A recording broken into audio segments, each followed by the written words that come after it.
అబ్బా అదిరిపోయిందబ్బా. RCB batting super, bowling super, మరీ ముఖ్యంగా రివెంజ్ ఇంకా సూపర్. సో ఒక్కరోజు ముందే పంజాబ్ చేతిలో ఓడిపోయారు. లెక్కలు మళ్ళీ ఒక్కరోజు తర్వాత సరి చేసుకున్నారనమాట. పంజాబ్ హోమ్ గ్రౌండ్లో పంజాబ్ని ఓడించేసింది రాయల్ ఛాలెంజర్స్ బెంగళూరు. అయితే పంజాబ్ ఎందుకు ఓడిపోయింది, ఆర్సీబీ ఎందుకు గెలిచింది, ఇక్కడ మనం చూడాల్సిన పాయింట్స్ ఇవన్నమాట. సో టాస్ గెలిచింది ఆర్సీబీ. పంజాబ్ వాళ్ళు బ్యాటింగ్కి వచ్చారు. అంటే టాస్ పెద్దగా మ్యాటర్ చేయదని ముందే చెప్పాను అనమాట. ఎందుకంటే 3:30 గేమ్ కాబట్టి, మధ్యాహ్నం గేమ్ కాబట్టి. పంజాబ్ 157 రన్స్ చేసింది, 6 వికెట్స్ కోల్పోయి. అయితే వాళ్ళకు వచ్చిన స్టార్ట్కి, వాళ్ళు ఎండ్ చేసిన విధానానికి ఏ మాత్రం పొంతన లేదు. అయితే అలా అవ్వడానికి కారణం ఆర్సీబీ బౌలర్స్. వీళ్ళని అస్సలు మర్చిపోకూడదు. ముఖ్యంగా భువనేశ్వర్ కుమార్, జోస్ హ్యాజల్వుడ్. లాస్ట్లో వాళ్ళు ఏం ఎగ్జిక్యూట్ చేశారు అబ్బాయి యార్కర్లు. అట్లా బౌలింగ్ చేస్తే ఎంత పెద్ద తోప్ బ్యాట్స్మెన్ అయినా కొట్టలేడు అనమాట. అలాంటి బౌలింగ్ చేశారు. అంటే పార్ స్కోర్ అన్నది ఇక్కడ 170 అబోవ్ ఉండాలి. ఖచ్చితంగా వీళ్ళు పార్ స్కోర్ కన్నా తక్కువే కొట్టారనమాట. అయితే మనం పంజాబ్ కింగ్స్ బ్యాటింగ్ విషయానికి వచ్చాము అంటే వీళ్ళకు మంచి స్టార్ట్ వచ్చింది. ప్రియాంష్ ఆర్య 22 రన్స్ కొట్టాడు, ప్రభ్సిమ్రాన్ సింగ్ 33 కొట్టాడు. అయితే వీళ్ళ ప్లేయింగ్ లెవెన్లో ఉన్న పెద్ద ప్రాబ్లం ఏంటి అంటే ఓపెనర్స్ ఇద్దరు కూడా ఎక్కువ స్ట్రైక్ రేట్తో బ్యాటింగ్ చేసేవాళ్ళు. అయితే వీళ్ళు అదే స్ట్రైక్ రేట్ని మెయింటైన్ చేయాలి, లేకుంటే అవే లాఫ్టెడ్ షాట్స్ మేము పవర్ ప్లే తర్వాత కూడా ఆడతాము అంటే కొంచెం క్యాలిక్యులేటెడ్ రిస్క్ తీసుకొని ఆడాలన్నమాట. అంటే పవర్ ప్లేలో అంటే ఫీల్డర్స్ అందరూ లోపల ఉంటారు కాబట్టి మీరు బయటకు కొడతారు. సో పవర్ ప్లే అయిపోయాక కొంచెం షాట్స్ మార్చాలి కదా, అవే షాట్లే ఆడదామంటే వర్కౌట్ అవ్వదు కదా. సో తర్వాత శ్రేయస్ అనమాట, ఓపెనర్స్ అవుట్ అయిపోయారు క్విక్ ఇంటర్వెల్స్లోనే. సో శ్రేయస్ వచ్చి ఈ ఇన్నింగ్స్ని సెట్ చేసి ఒక భారీ స్కోర్ తెస్తాడు అనుకుంటే కేవలం 6 రన్స్ కొట్టి అవుట్ అయ్యాడు. సో అయితే ఫస్ట్ 2 వికెట్లు చూసాము అంటే ప్రభ్సిమ్రాన్ అండ్ అలాగే ప్రియాంష్ ఆర్య ఇద్దరికి కృణల్ పాండ్యా బౌలింగ్ చేశాడు, ఇద్దరికి టీమ్ డివైడ్ క్యాచ్ పట్టుకున్నాడు. సో ఇదన్నమాట పరిస్థితి. ఇక శ్రేయస్ అయ్యర్ ఏమో రొమేరో షెపర్డ్ బౌలింగ్లో అవుట్ అయ్యాడు అనమాట. సో ఈరోజు లియామ్ లివింగ్స్టన్ లేకుండా వచ్చింది ఆ రాయల్ ఛాలెంజర్స్ బెంగళూరు. నన్ను అడిగితే చాలా మంచి డెసిషన్ తీసుకున్నారు. ఊరికే గొర్రెలాగా నమ్మి లాస్ట్లో మార్చే బదులు ఇలా చేయడమే బెటర్ అనమాట. సో రొమేరో షెపర్డ్ని కంటిన్యూ చేస్తే బెటర్ అనమాట అనిపిస్తోంది. ఇక జాష్ ఇంగ్లీష్ 17 బాల్స్లో 29 రన్స్ కొట్టాడు. సుయాష్ శర్మ బౌలింగ్లో బౌల్డ్ అయ్యాడు. అయితే జాష్ ఇంగ్లీష్ కన్నా ముందు నేహల్ వదేరా అవుట్ అయ్యాడు. అసలు అంత దమ్ము ఎందుకుంటారో అర్థం కావట్లేదు అనమాట. బేసిక్గా రన్అట్స్ అనేవి జరుగుతూ ఉంటాయి, ఇట్స్ కామన్. ఎప్పుడు అంటే కొంచెం మిస్కమ్యూనికేషన్. ఇక్కడ మిస్కమ్యూనికేషన్ కాదు, అసలు బ్యాట్స్మెన్ అంటే ఎదురుకు వచ్చే జాష్ ఇంగ్లీషు సెకండ్ రన్కి వస్తున్నాడా లేదా, సరే తను రాలేదు కదా మనము కొంచెం ముందుకు వెళ్ళి వెనకలు వెళ్ళిపోదాం, అది కూడా లేదనమాట. వెళ్ళిపోయాడు పక్కకి డైరెక్ట్గా పోయి పక్కన నిల్చున్నాడు అనమాట జాష్ ఇంగ్లీష్ పక్కన నేహల్ వదేరా. సో నేహల్ వదేరా ఒకవేళ క్రీజ్లో ఉంటే పరిస్థితి ఇంకో రకంగా ఉండేదేమో. సో 5 రన్స్ మాత్రమే కొట్టాడు. ఇక లాస్ట్లో శశాంక్ సింగ్ అంటే మార్కో జెన్సన్ మంచిగా ఆడడానికి ట్రై చేశారు, కానీ అస్సలు ఏ మాత్రం రన్స్ ఇవ్వలేదన్నమాట Royal Challengers Bengaluru bowlers. Death ఓవర్స్లో ఎలా అయితే ఒక టీం ఉండాలో అలా కనిపించింది. సో లాస్ట్కి వచ్చేసి లోపల మార్కో జెన్సన్ 25, శశాంక్ సింగ్ 31 అనమాట.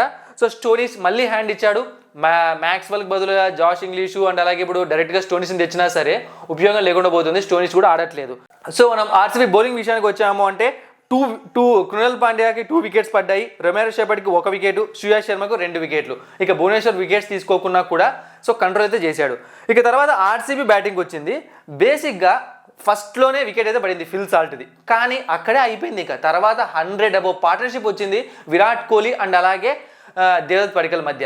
ఫస్ట్ విరాట్ కోహ్లీ వికెట్ తీయాల్సిందే ఏ టీం అయినా సరే.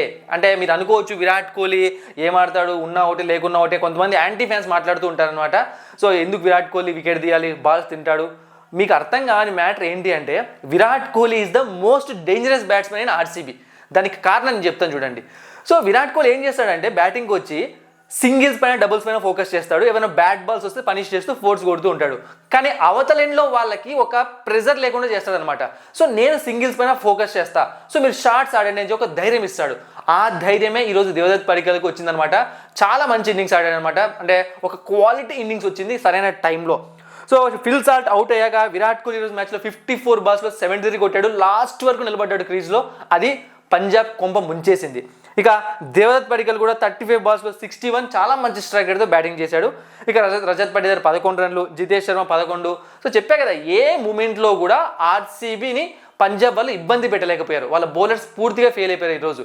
అయితే దానికి కారణం ఏంటి అంటే పంజాబ్ వాళ్ళు బ్యాటింగ్లో ఒక 20 రన్స్ తక్కువ కొట్టడం. 25 రన్స్ తక్కువ కొట్టారు. ఆ పిచ్లో ఆ స్కోర్ రావాలి.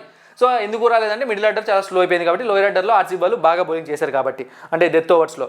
సో హర్షదీప్ సింగ్కి ఒక వికెట్ పడింది, ఇక హర్ప్రీత్ బ్రార్కి ఒక వికెట్, యుజ్వేంద్ర చాహల్కి ఒక వికెట్, ఇక ఎవరు కూడా వికెట్స్ తీసుకోలేకపోయారు. దీంతో చాలా ఆడుతూ పాడుతూ ఆర్సీబీ కూల్గా గెలిచేసింది మ్యాచ్ అనేది. విరాట్ కోహ్లీ వర్సెస్ శ్రేయస్ అయ్యర్ ఒక గొడవ జరిగింది మ్యాచ్ అయిపోయాక. ఎంతమంది దాన్ని గమనించారు? బేసిక్గా అది గొడవ కాదు, శ్రేయస్ అయ్యర్ ఒక ఫ్రస్ట్రేషన్ చూపించాడు అనమాట విరాట్ కోహ్లీ సెలబ్రేషన్ చూపించేసరికి. ఎందుకంటే ఈరోజు Virat Kohli almost game start అయినప్పటి నుంచి పంజాబ్ వికెట్స్ పడుతున్నప్పుడు కూడా ఎక్కువగా వాళ్ళని రెచ్చగొట్టే ప్రయత్నం చేశాడు. అంటే నాకు అర్థం కాని విషయం ఏంటంటే ఎందుకు కోహ్లీ అలా చేశాడు అంటే మన హోమ్ గ్రౌండ్లో గెలిచారని చెప్పి వాళ్ళేం అంత అగ్రెసివ్ సెలబ్రేషన్స్ కూడా ఏం చేసుకోలేదు పాపం. ఓడించారు, గెలిచారు, వెళ్ళిపోయారు అంతే. బట్ విరాట్ కోహ్లీ ఎందుకో పర్సనల్గా తీసుకున్నట్టున్నాడు అనమాట. వాళ్ళ హోమ్ గ్రౌండ్ ముందు వాళ్ళు గెలవడం అనేది పంజాబ్ వాళ్ళు నచ్చినట్లేదు. సో ఈరోజు వికెట్ పడినప్పుడు కూడా డిఫరెంట్ టైప్ ఆఫ్ సెలబ్రేషన్స్ చేయడము, అండ్ అలాగే మ్యాచ్ గెలిచాక కూడా ఒక డిఫరెంట్ టైప్ ఆఫ్ సెలబ్రేషన్ చేయడము, దాన్ని శ్రేయస్ అయ్యర్ తీసుకోలేకపోయాడు అనమాట. డైరెక్ట్గా వెళ్ళి మాట్లాడాడు. మేబీ నాకు తెలిసి చెప్పినట్టున్నాడు నాకు నచ్చట్లేదు అని చెప్పి. కోహ్లీ కూల్ చేయడానికి ట్రై చేశాడు కానీ శ్రేయస్ అయ్యర్ నవ్వినట్టే కనిపిస్తున్నాడు కానీ పెద్దగా అయితే సాటిస్ఫై అవ్వలేదు కోహ్లీ సెలబ్రేషన్స్తో. ఇక సెకండ్ మ్యాచ్ విషయానికి వచ్చాము అంటే Chennai super Kings first batting చేసింది, బట్ టాస్ గెలిచింది ముంబై ఇండియన్స్. సో వీళ్ళు ఎలాంటి పిచ్ తీసుకున్నారు అంటే ఈరోజు ప్యూర్ బ్యాటింగ్ వికెట్ తీసుకున్నారు. సో ఆ పిచ్ పైన లోయెస్ట్ డిఫెండింగ్ టోటల్ 200 అంట. ఇంకా అర్థం చేసుకోండి అంటే ఎంత బ్యాటింగ్ అనుకూలిస్తుందో ఆ పిచ్ అన్నది. సో అలా ఆడే టైంలో షేక్ రషీద్ ఈరోజు పెద్దగా పర్ఫామ్ చేయలేదు, బాల్ టు బాల్ మాత్రమే ట్రై చేశాడు అనమాట. 20 balls 19 runs. ఇక రచిన్ రవీంద్రన్ తీసేసి నన్ను అడిగితే షేక్ రషీద్ ఆయుష్ మాత్రేతో ఓపెనింగ్ చేయించి లేకుంటే ఇంకో ఎవరైనా చూసి డెవాల్ బ్రేవిస్ని టీంలోకి తీసుకురావడం బెటర్. నాకు తెలిసి నెక్స్ట్ మ్యాచ్ ఇదే జరుగుతుంది. రచిన్ రవీంద్ర న్యూజిలాండ్ పైన అయితే అంతగా ఎగిరే ఆడతాడు. ఐపీఎల్కి వచ్చి చెన్నై సూపర్ కింగ్స్ తరఫున ఆడేటప్పుడు ఎందుకు ఆ ఇన్నింగ్స్ కనిపించట్లేదు నాకు అర్థం కావట్లేదు. అంటే ఒకవేళ కొట్టినప్పుడు చూసాము అంటే పెద్దగా స్ట్రైక్ రేట్ తక్కువ ఉంటుంది, లేదా అస్సలు ఆడు. రచిన్ రవీంద్ర కూడా ఒక డెడ్ వెయిట్ అయిపోయాడు అనమాట చెన్నై సూపర్ కింగ్స్ టీమ్కి పవర్ ప్లేలో రన్స్ చేయకుండా. సో ఈరోజు కూడా పవర్ ప్లేలో వీళ్ళు 50 కూడా దాటించలేకపోయారు. అండ్ ఈ 2025లో లోయెస్ట్ స్కోర్స్ అతి ఎక్కువ సార్లు పవర్ ప్లేలో కనీసం 50 runs దాటించిన టీంలో Chennai super Kings first place ఉందని మీరు నమ్ముతారా? అలా ఉంది వాళ్ళ బ్యాటింగ్. అయితే ఆయుష్ మాత్రే 15 balls 32 మనోడు అద్దర కొట్టేశాడు బ్యాటింగ్. అంటే ఆయుష్ మాత్రే ఆడినంతసేపు ఒకవేళ ఈ కుర్రాడు ఒక 10th over వరకు లేకుంటే 12 overs వరకు ఉంటే ఖచ్చితంగా ఈరోజు మ్యాచ్లో 200 స్కోర్ వచ్చేదేమో. అలాంటి బ్యాటింగ్ చేశాడు చాలా ఫాస్ట్గా. ఇక నెక్స్ట్ రవీంద్ర జడేజా ఈరోజు చాలా ఫాస్ట్గా బ్యాటింగ్కి వచ్చాడు. సో శివం దుబే అండ్ రవీంద్ర జడేజా మధ్య ఒక మంచి పార్ట్నర్షిప్ వచ్చిన ఒకనొక స్టేజ్లో నీరసం వచ్చేసింది. ఆడుతున్న వాళ్ళకి కాదు, చూస్తున్న వాళ్ళకి. అసలు ఓవర్కి 2 runs 3 runs చాలా చిరాకు పెట్టారనమాట. బట్ ఒక స్టేజ్ వచ్చేసరికి గేర్లను మార్చారు. ఇక ముఖ్యంగా శివం దుబే అనమాట ఈరోజు మ్యాచ్లో 32 balls 50. కానీ స్టార్టింగ్లో మనోడు నేను చూసినప్పుడు ఒకసారి గుర్తుండేది ఏంటంటే 10-11 balls 1 or 2 కొట్టాడు. సో ఆ స్టేజ్ నుంచి 32 balls 50 కొట్టే స్టేజ్కి వచ్చాడంటే ఇంకా అర్థం చేసుకోవచ్చు ఏ రేంజ్లో హిట్టింగ్ చేశాడు. ఇక రవీంద్ర జడేజా లాస్ట్ వరకు ఉన్నాడు క్రీజ్లో 35 balls 53 runs. మనోడు కూడా మంచిగా బ్యాటింగ్ చేశాడు లాస్ట్లో. ఇక ధోని ప్రివ్యూ వీడియోలో చెప్పాను MS Dhoni versus Bumrah match బాగుంటుందని చెప్పి. సో అదే జరిగింది. ధోని బుమ్రా బౌలింగ్లో అవుట్ అయ్యాడు. ఇక జెమీ ఓవర్టన్ లాస్ట్లో 4 runs. సో మొత్తానికైతే ఈరోజు దీపక్ చాహర్ 4 overs బౌలింగ్ చేసి 1 wicket తీసుకున్నాడు. ఇక as usual Bumrah the game changer ముంబైకి 4 overs 25 runs 2 wickets. ఇక అశ్వనీ కుమార్ 1 wicket. ఇక అంతే ఇవే వికెట్స్ పడ్డాయి అనమాట. మిచెల్ శాండర్కి 1 wicket పడింది. మొత్తానికి సిఎస్కే వాళ్ళ ఇన్నింగ్స్ కంప్లీట్ అయ్యే టైంకి 176 runs చేసింది, 5 wickets కోల్పోయి. ఇక నెక్స్ట్ ముంబై బ్యాటింగ్కి వచ్చింది.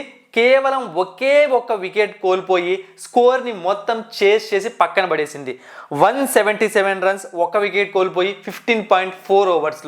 సో రియాన్ రికల్టన్ 24 runs చేసి అవుట్ అయ్యాడు. కానీ రోహిత్ శర్మ ఈరోజు talk of the town, talk of the cricket అనమాట. ఎందుకు అంటే హిట్మెన్ దగ్గర నుంచి ఎప్పుడు వస్తుంది ఆ ఇన్నింగ్స్, ఎప్పుడు వస్తుందని వెయిట్ చేస్తుంటే చివరికి చిరకాల ప్రత్యర్థి అయిన చెన్నై సూపర్ కింగ్స్ పైన వచ్చేసింది.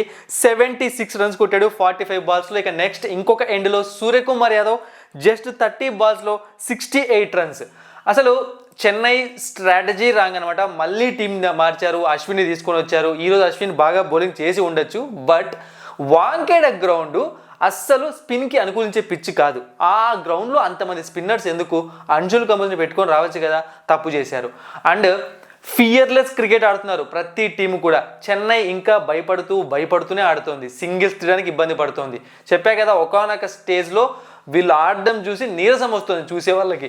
అంత స్లో బ్యాటింగ్ చేసి 200 to 220 కొట్టాల్సిన పిచ్ పైన 170లు 180లు కొడితే వర్కౌట్ కాదు. సో ఇక Chennai super Kings play offs ఆశలు ఏంటి, వాళ్ళ ఛాన్సెస్ ఏంటి అంటే నెక్స్ట్ జరగబోయే ప్రతి మ్యాచ్ వాళ్ళు గెలిస్తే ప్లే ఆఫ్స్కి వెళ్తారు. నాకు తెలిసి ఇక ఈ సీజన్ అనేది ఎండ్ అయిపోయింది. చెన్నై సూపర్ కింగ్స్కి ప్లే ఆఫ్స్కి వాళ్ళు వెళ్ళే ఛాన్స్ లేదు. But Mumbai back to back 3 victories, వాళ్ళు ప్లే ఆఫ్స్ వైపు దూసుకెళ్తున్నారు అనమాట. ఇలానే ఆడుతుంది ముంబై. స్టార్టింగ్ చాలా స్లోగా స్టార్ట్ చేస్తుంది, ఎండింగ్ దుమ్ము దులిపేస్తారు. చూద్దాం ప్లే ఆఫ్స్కి వెళ్తారా లేదా అనేది ఇంకొక 2-3 మ్యాచ్లు చూస్తే మనకు అర్థమైపోతుంది అనమాట. ఎందుకంటే వాళ్ళు కూడా ఆల్మోస్ట్ ప్రతి మ్యాచ్ గెలుచుకుంటూనే వెళ్ళాలన్నమాట, ఏ సిచ్యువేషన్ అయినా సరే హ్యాండిల్ చేసుకుంటూ. ఇది పరిస్థితి. ఇక చెన్నై సూపర్ కింగ్స్ బౌలింగ్ గురించి మాట్లాడడానికి ఏమీ లేదనమాట. జడేజాకు ఒక వికెట్ పడింది, ఇంకా ఎవ్వరికి కూడా వికెట్ పడలేదు. ప్రతి ఒక్కరు ఎక్స్పెన్సివ్ అయిపోయారు. నూర్ అహ్మద్ దగ్గర నుంచి ప్రతి ఒక్కరు, ఎవ్రీ బౌలర్ ఎక్స్పెన్సివ్ అయ్యాడు. కేవలం అశ్విన్ మాత్రమే అరౌండ్ 6 పాయింట్ సంథింగ్తో ఎకన్తో బౌలింగ్ చేశాడు.